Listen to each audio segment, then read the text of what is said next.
नमस्कार मेरे प्यारे साथियों, जय भारत।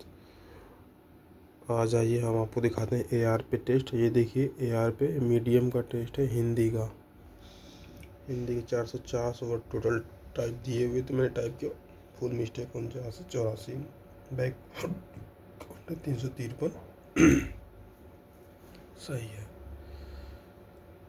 तो इसमें देखिए 29 की स्पीड हमारी है, 87 एक्यूरेसी बनी हुई है।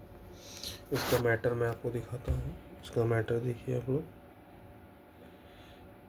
ये देखिए युद्ध के बारे में कोई था मैटर, ध्यान से देखिए मैटर।